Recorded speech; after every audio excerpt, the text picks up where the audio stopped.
Nous sommes à Ratoma, précisément à Nongo, pour dénicher le talent d'une dame, une Camerounaise du nom de Françoise Ngassa Mboyo.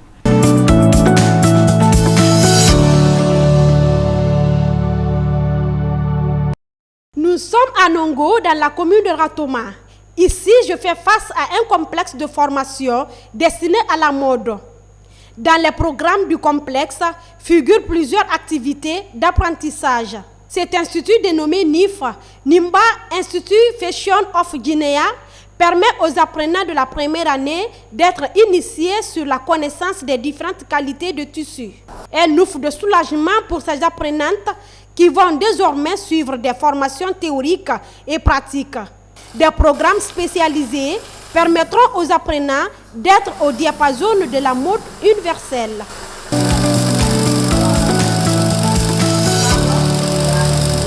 À présent, chers téléspectateurs, nous allons nous diriger vers ces apprenants pour connaître leur avis par rapport aux différents métiers qu'ils exercent ici.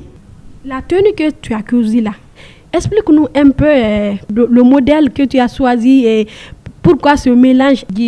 La couleur, la couleur nara parce que arafan ginima rose arafan ginima arafima yati mais kilian nufa dugira mon hadege munara ba mané afanye dira et puis mesure amansa akiyama alonere munara mesure tongo tinare munara baneki et puis mun manna contrôler mané alonere brûlerie kanyinuge brûlerie la badi pens tongo makinere aman lulinma du kanyifa ara gurama alo ama normal aboyira fama di ntama hanu hoike nwa mata métier na ngoma donc on fa nwa mané alo na wolfe den de reiki on fa nwa mané loronde on fa nga wolin biekui Aimables téléspectateurs, nous allons nous entretenir avec la directrice de cet institut. Bonjour madame. Bonjour. Madame, vous êtes notre invitée dans l'émission Talent, une émission qui permet de dénicher le talent des Guinéens dans leur domaine d'activité. Mais vous êtes camerounaise et investie en Guinée. Et quelle a été votre motivation pour investir? Alors, pour investir ici, je dirais que c'est un rêve d'enfance parce que ça fait 30 ans que je fais la couture. J'ai cousu ma première jupe, j'avais 17 ans et aujourd'hui j'en ai 47. Donc, ma motivation, je suis arrivée en Guinée en 2014 et ma motivation a été un journal que j'ai lu où on parlait des propositions du chef de l'État par rapport à la jeunesse guinéenne, où il demandait à ceux qui peuvent créer des centres de formation, de créer des centres de formation qui puissent arrimer la demande du marché et la formation qu'on va donner aux jeunes. Ça, c'était un. Et de deux, il demandait à ce qu'on crée des formations pouvant mettre les jeunes sur le marché. Donc, vous voyez l'adéquation offre-emploi et la rapidité de la formation. Et puis, je me suis dit, mais j'ai un projet d'école que je voulais ouvrir au Cameroun quand mon mari prendrait la retraite. Pourquoi ne pas le faire en Guinée? Et c'est comme ça, en lisant ce journal, j'étais dans un ministère et je suis tombée sur ce journal par hasard. En lisant ce journal, je me suis dit, tiens, c'est possible de le faire. À l'époque, j'avais une boutique à Kipé. Et puis, j'ai commencé à rêver de voir cette école qui était destinée au Cameroun. J'ai commencé à rêver à la voir en Guinée.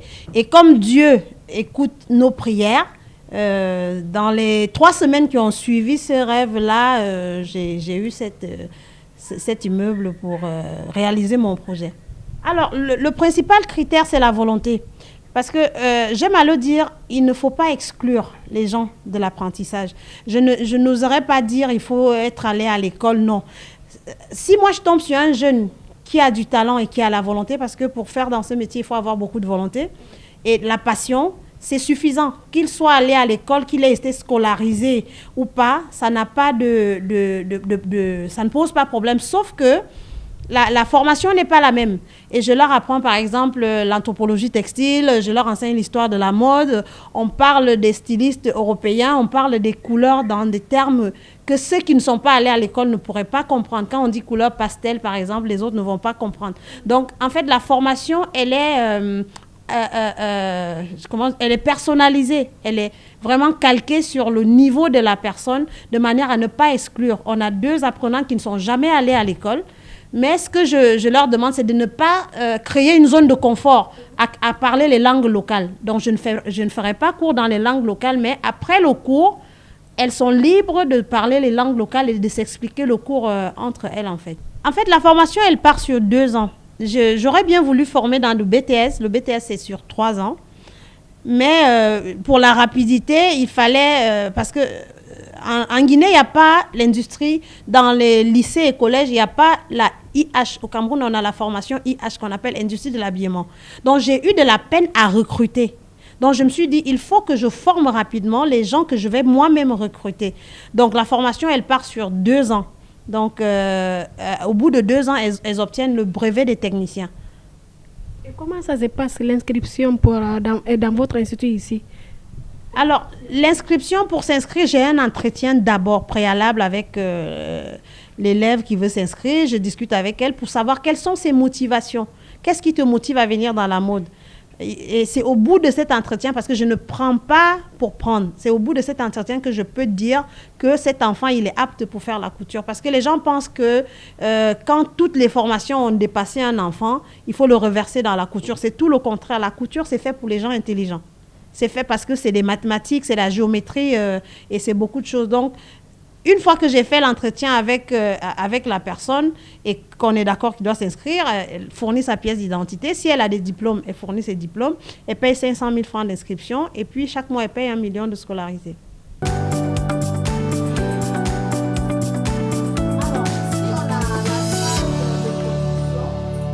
Madame, dans vos activités, est-ce que le client choisit le modèle ou vous-même vous créez?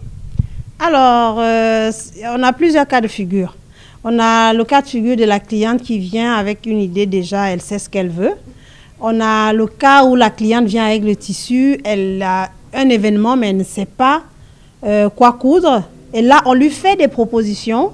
On choisit avec elle selon sa morphologie, selon le lieu où elle va aller. Parce que vous savez, il y a ce qu'on appelle le dress code. C'est-à-dire, il y a un code vestimentaire selon où vous voulez aller.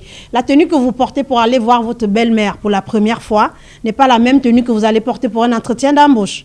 N'est pas la même tenue que vous allez porter pour aller accueillir un de vos amis à l'aéroport. N'est pas la tenue que vous allez porter pour aller à un cocktail. Donc, vous voyez, c'est différent.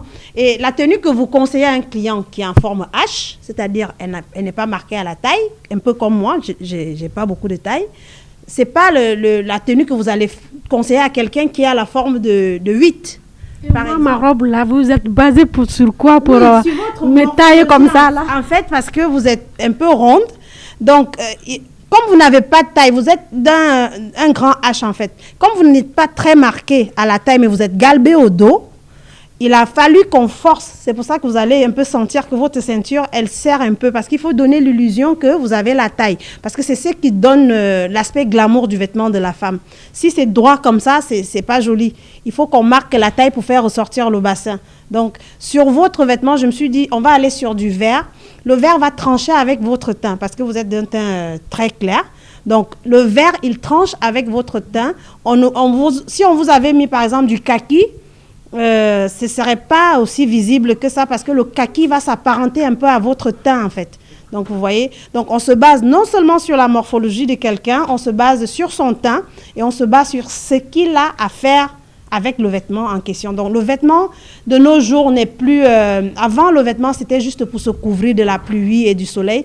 Le vêtement est un prolongement de nous. À travers le vêtement de quelqu'un, vous pouvez situer sa classe sociale, vous pouvez situer son métier et ça doit parler, en fait.